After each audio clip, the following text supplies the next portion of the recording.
sebagai pegangan kita, sehingga dalam ibadah kita itu bisa bermanfaat untuk kita, bisa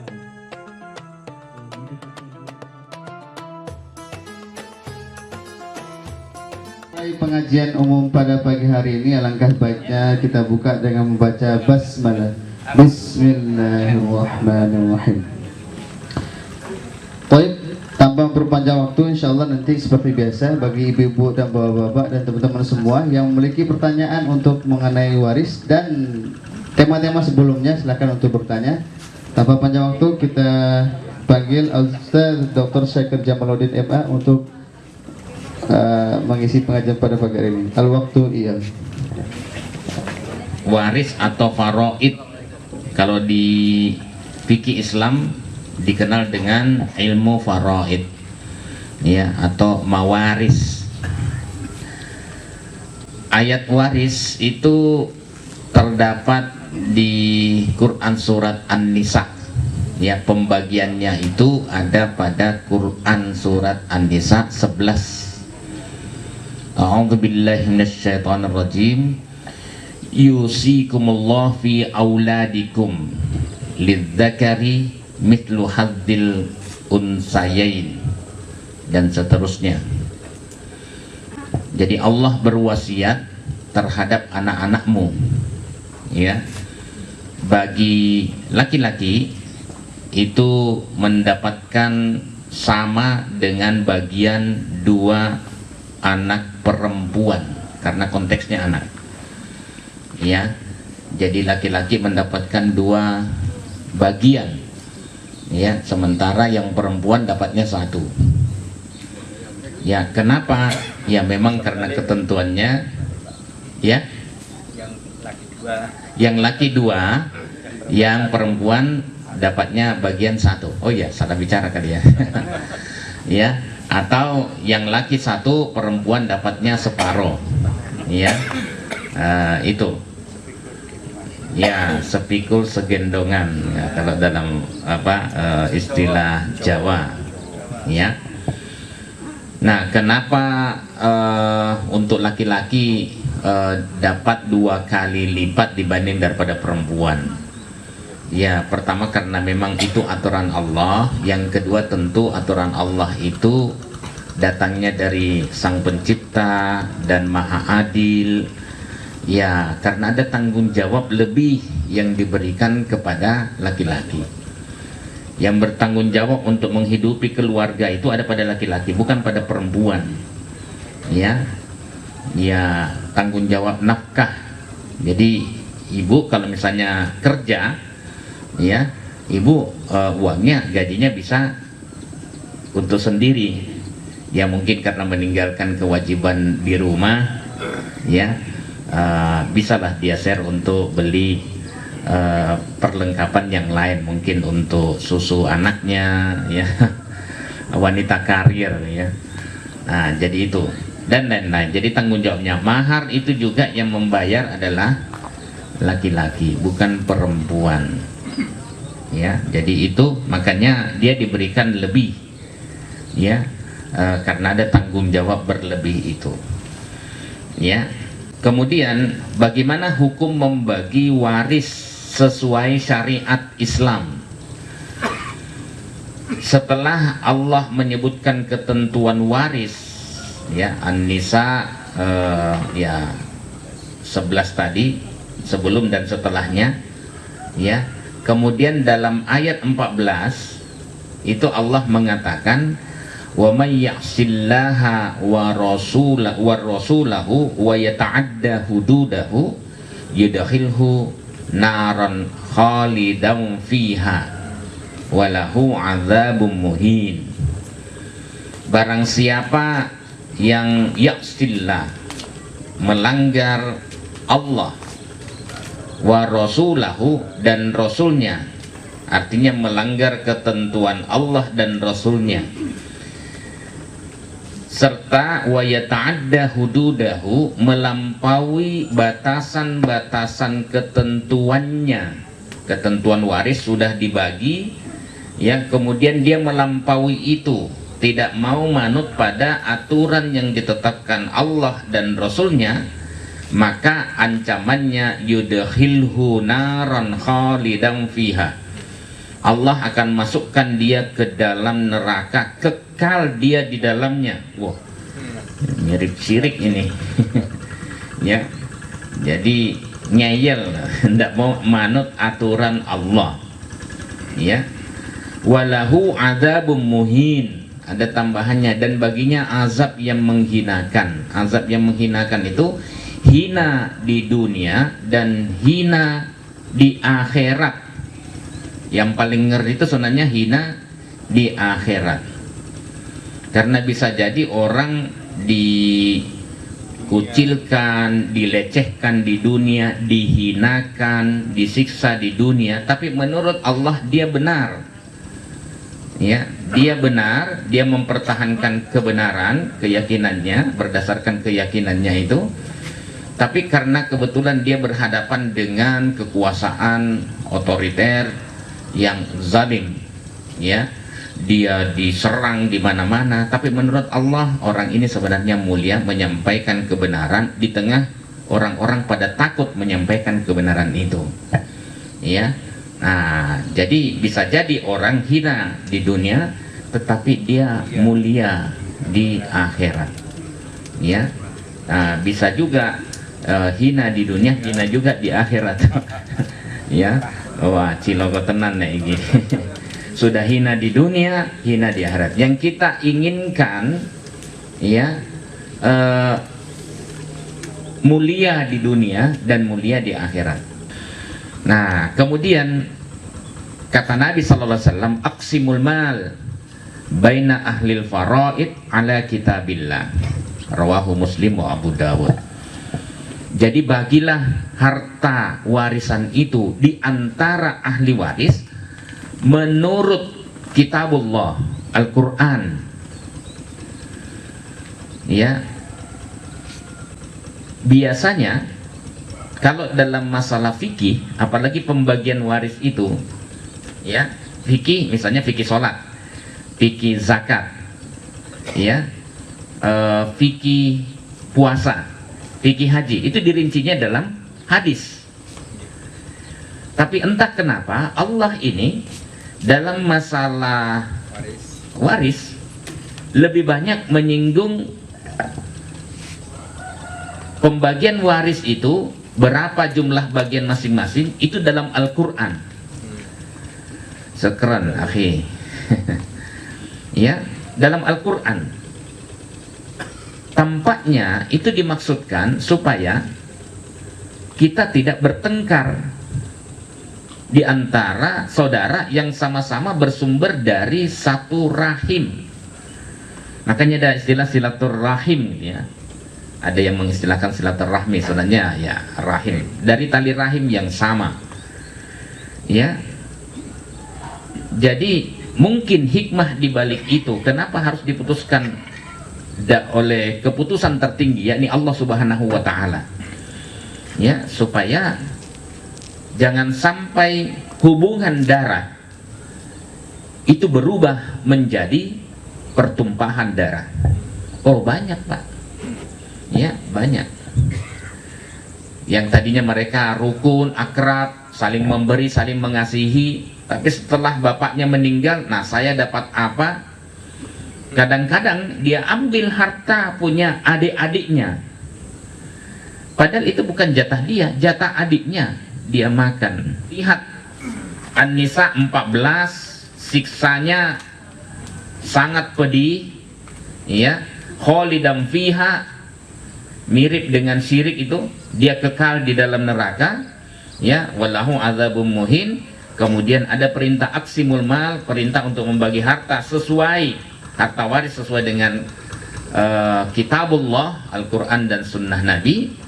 Maka hukum membagi waris secara syar'i wajib, ya, itu tidak ada tawar menawar. Oh, bagaimana kalau misalnya kasus keluarga kita berbeda? Bisa, yang penting intinya keadilan, ya, bisa diatur. Yang penting intinya keadilan. Nah, seperti orang tua saya tadi, kalau dia bagi sama rata sesuai dengan itu, ada yang tidak adil karena ada yang sudah menikmati, ada yang tidak.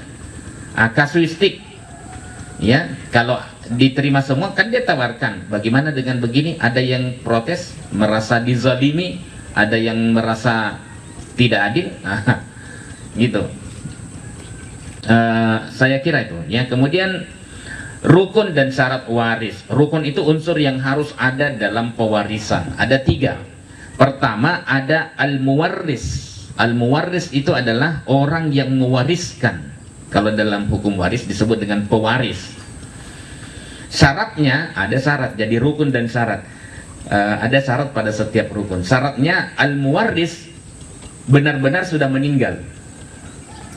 Ya. Kalau masih koma, jangan dibagi harta warisnya.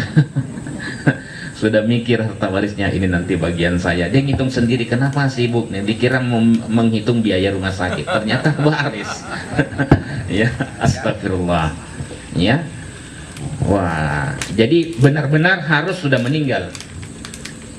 Ada yang belum jelas apakah dia sudah meninggal atau belum.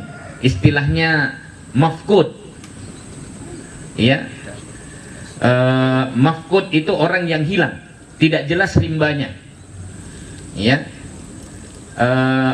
Mafqud tapi tidak MD. Bukan, jangan salah nih. Bukan. Mafqud. MD itu dalam istilah itu biasanya kalau ada ditulis meninggal dunia, gitu loh. Anda itu. Iya kan, biasanya kan luka berat kalau ada kecelakaan, ya, meninggal dunia, hilang, itu loh. Kalau misalnya di laut itu kan kecelakaan laut, ya. Jadi mafqud itu orang yang hilang dan tidak jelas apakah masih hidup atau sudah meninggal. Ya, ada batasannya. Nanti saya agak lupa berapa. Tadi sebelum saya ngisi, tadi sempat saya tanya. Sebentar. Wah, malah dia telepon. Rumusnya mafqud itu mengajukan penetapan di pengadilan agama. Ini pengacara, tapi dia ahli waris. Maksudnya ahli tentang waris. Untuk dikabulkan itu ada syarat, kemungkinan sudah meninggal dunia berdasarkan berita atau saksi. Kemudian umur relatif manusia 60 tahun, 70 tahun, 80 tahun. Kata umatku rata-rata ya paling hanya sekitar 40 sampai 70 tahun. Kemudian upaya mencari sudah dilakukan, tidak ketemu-ketemu. Sekarang kan lebih mudah kan, ada WA kan yang menghubungkan komunikasi yang terputus. Ya, ada, makanya orang sering reuni gara-gara WA itu. Ya, menyambung orang tali silaturahmi yang terputus, ya, menghubungkan, tetapi WA itu ya kesulitannya, masalahnya itu kadang-kadang memutuskan silaturahmi. Sudah dekat dia WA-an terusnya. Ya, bisa juga bagiannya disisihkan dulu. Bagiannya disisihkan dulu kalau dia sebagai ahli waris. Kalau dia pewaris, ya, pewaris. Kalau misalnya ahli waris, bagiannya disisihkan dulu sampai berapa tahun kemudian. Setelah itu, tidak jelas ini. Diputuskan oleh pengadilan, sudah dianggap meninggal karena tidak ada berita, sudah dicari. Nah, itu baru dibagikan. Tiba-tiba orangnya muncul. Akhirnya menangis.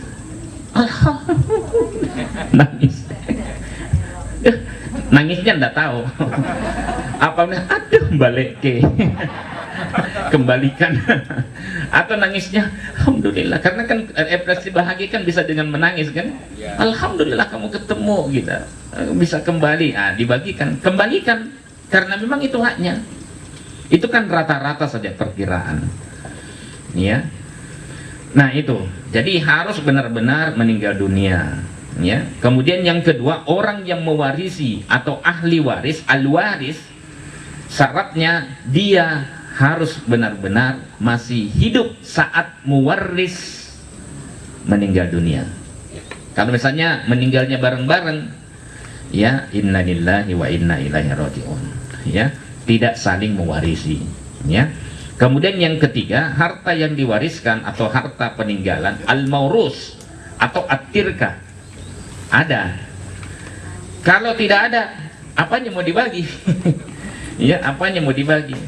Ya, ternyata tidak ada warisannya, tidak ada harta waris yang ditinggalkan. Syarat lain, ada syarat yang lain adalah tidak adanya penggugur hak waris. Ya, ada penggugur hak waris. Pertama, kalau dia berposisi sebagai budak, majikannya meninggal, bukan kemudian budaknya menjadi ahli warisnya. Ya. Nah, kemudian yang kedua, karena pembunuhan. Ya, la yarisul qatil minal maqtuli syai'a. Ya, tidak boleh mewarisi harta dari orang yang dibunuhnya. Pembunuh tidak boleh mewarisi dari harta orang yang dibunuhnya.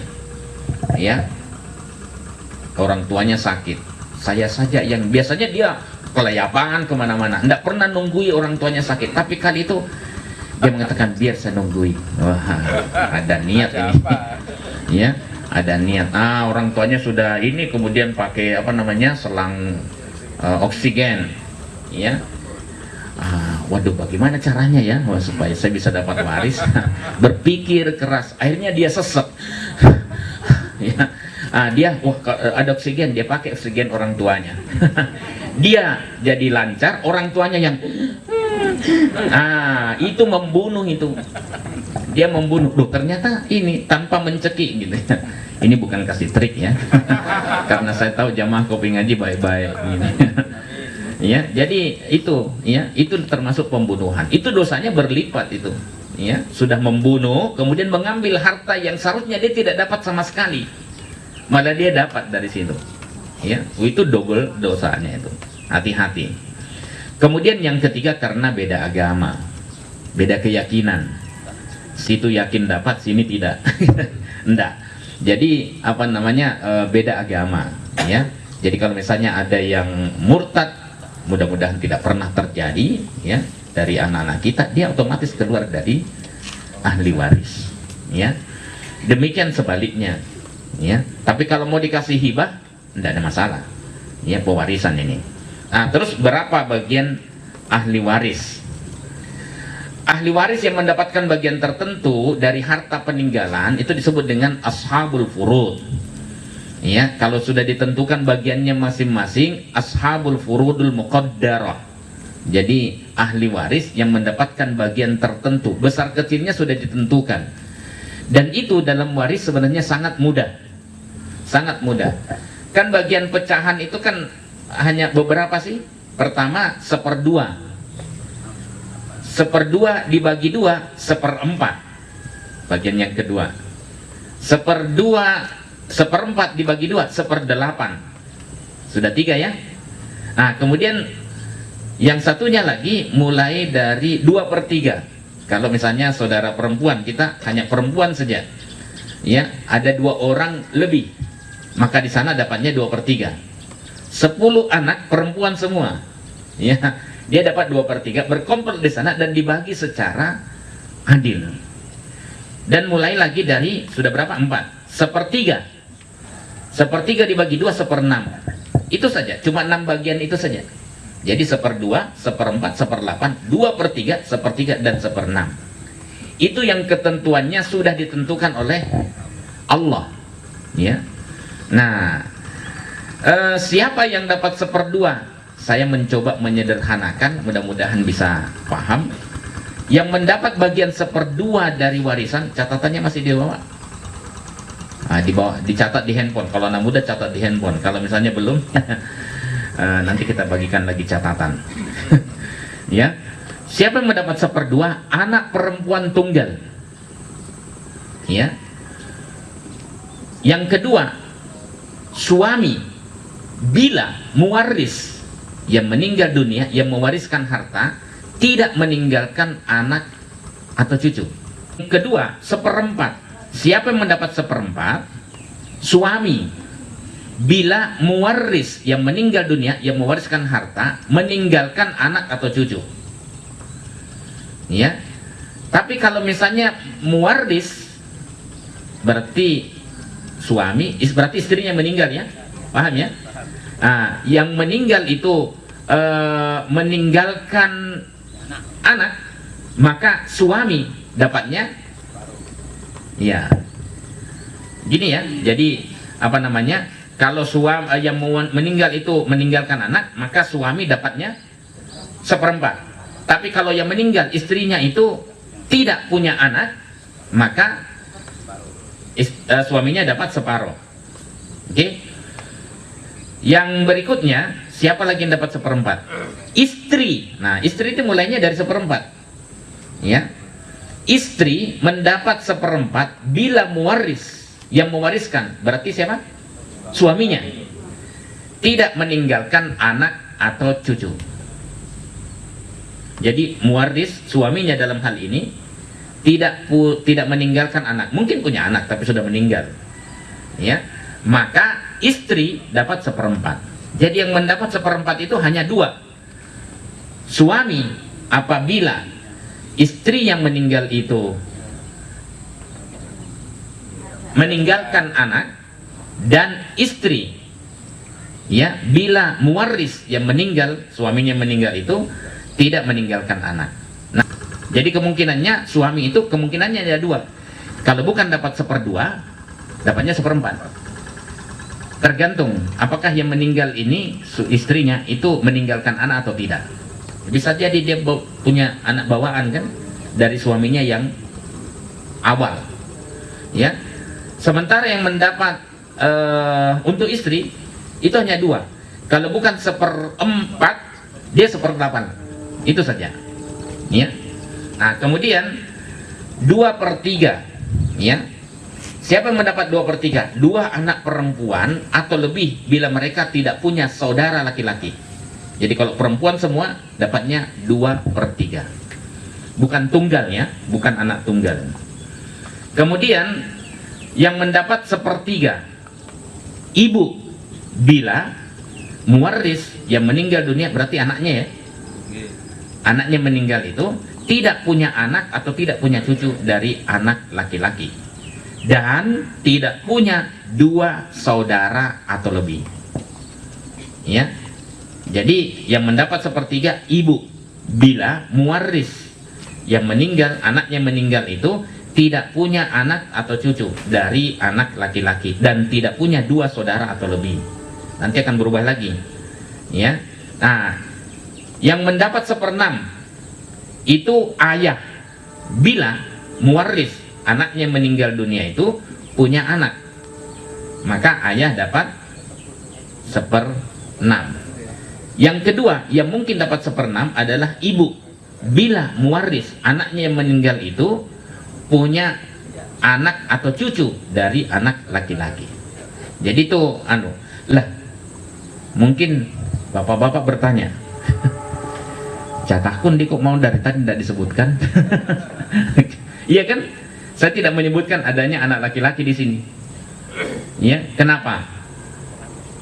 Iya, karena anak laki-laki selalu berposisi sebagai asobah. Ya, asobah. Asobah itu kan namanya yang menguasai sisa harta. Ya, setelah ahli waris lainnya mendapatkan jatahnya masing-masing sesuai bagiannya tadi, besar kecilnya itu. Ya. Paham ya? Iya. Jadi kenapa anak laki-laki tidak disebutkan? Dia selalu menjadi asobah, selalu menjadi asobah yang menguasai sisa harta. Lah nanti sisa Pak, sisa sedikit dong. Nah, sisa dalam asobah belum tentu sedikit, mungkin dia yang paling banyak nantinya.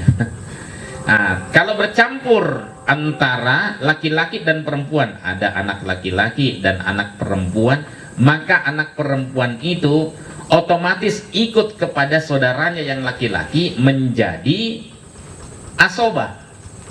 Ya, di sini ada ketentuannya. Ya,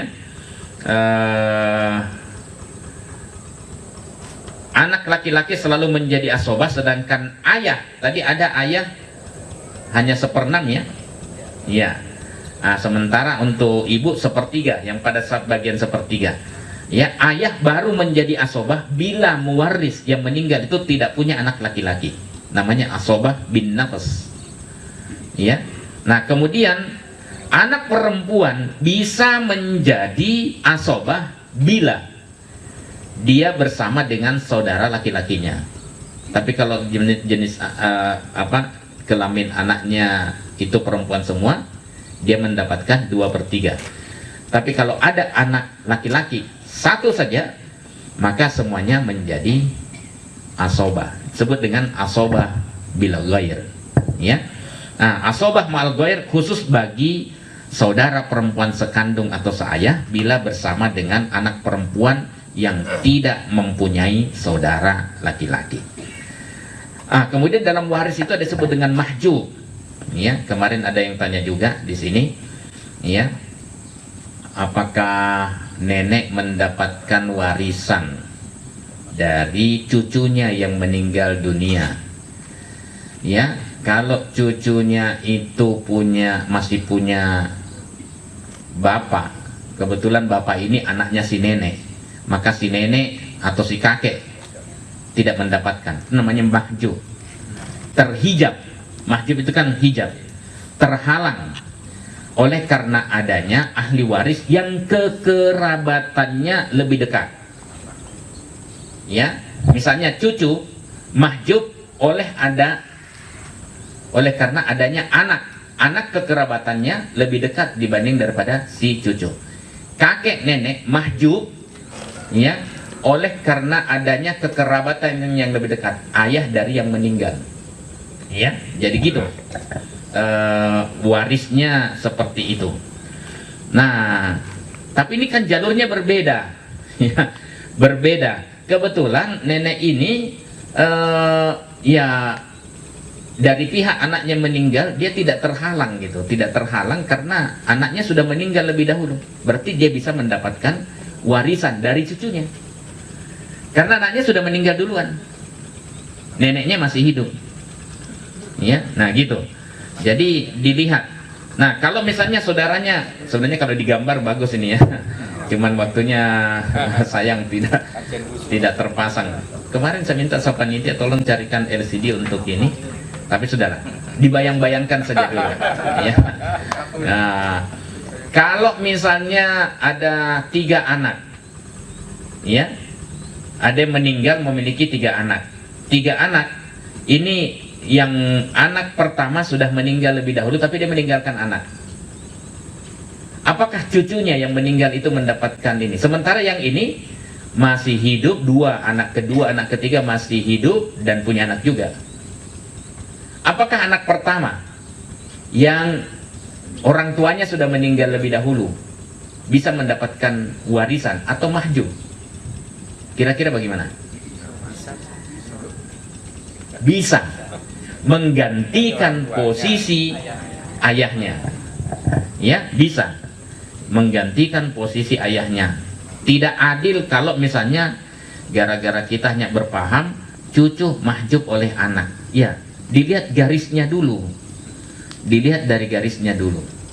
Karena ketika orang tuanya ini meninggal, ya, harta warisnya larinya ke ayahnya, ke ibunya, dan ke anaknya. Tapi kenapa ketika ayahnya meninggal, kakeknya dalam hal ini, malah anak cucunya tidak dapat karena ayahnya sudah meninggal duluan. Ya, nah, di situ ada ketidakadilan. Harusnya anak yang ayahnya meninggal duluan, ya, itu mengganti posisi ayahnya. Kemudian barulah dia berbagi di sana secara adil dengan saudara-saudaranya yang lain. Ya, itu saya kira hanya 4 orang yang tidak pernah mahjub, tidak pernah terhalang hak warisnya. 4, yang pertama adalah anak tidak pernah terhalang oleh siapapun karena kekerabatannya sangat dekat. Yang kedua, ibu. Yang ketiga, ayah. Dan yang keempat, suami atau istri. Kalau di sana disebutkan ahli warisnya suami, berarti yang meninggal istrinya. Kalau yang meninggal ahli warisnya itu adalah istri, berarti yang meninggal suaminya. Ya, baik. Nah, bagaimana cara mudah untuk mengingat bagian ahli waris? Ini saya berikan tips sedikit. Pertama, perhatikan jenis kelamin ahli waris. Diperhatikan maksudnya tentukan, bukan diperhatikan. Nanti salah lagi. Ya, perhatikan jenis kelamin ahli waris. Apakah dia laki-laki ataukah dia perempuan? Fokusnya ke ahli waris. Jika ahli warisnya laki-laki, maka bagiannya adalah 2 kali bagian dari perempuan. Lidzakari mislu hadzil unsayain. An-Nisa ayat 11. Kemudian yang kedua, perhatikan apakah muwaris yang meninggal dunia mempunyai anak atau cucu ataukah tidak. Muwaris punya anak atau tidak punya anak akan mempengaruhi bagian yang diterima oleh ahli warisnya. Yang tadinya 1/2 untuk suami karena muwaris itu tidak meninggalkan anak, tapi karena meninggalkan anak dia mendapatkan 1/4. Istri karena muwaris, artinya suami yang mewariskan harta itu tidak punya anak, tadinya dapat 1/4, tetapi ternyata suaminya punya anak, mungkin dari yang lain atau mungkin juga dari dirinya, maka istrinya mendapat 1/8. Jadi ada atau tidaknya keturunan muwaris sangat berpengaruh pada sedikit atau banyaknya perolehan bagian ahli waris lainnya. Bahkan bisa menghijab itu menghalangi sebagian ahli waris yang jauh hubungan kekerabatannya, ya. Nah, misalnya anak menghalangi kakek, cucu, ya, tadi ayah menghalangi kakeknya. Yang ketiga, jumlah ahli warisnya. Apakah hanya sendirian atau punya saudara yang lain? Ya, kalau sendirian, ya dia perempuan, dapatnya 1/2.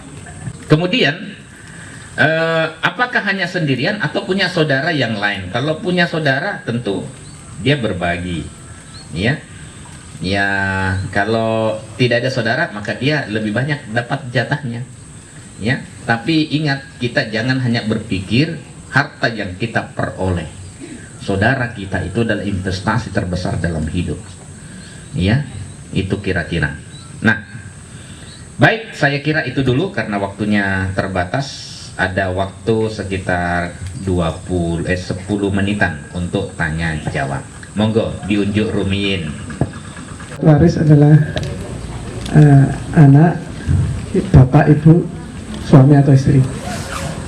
Yang saya tanyakan, kalau misalnya kita punya istri siri itu dapat warisan tidak ya?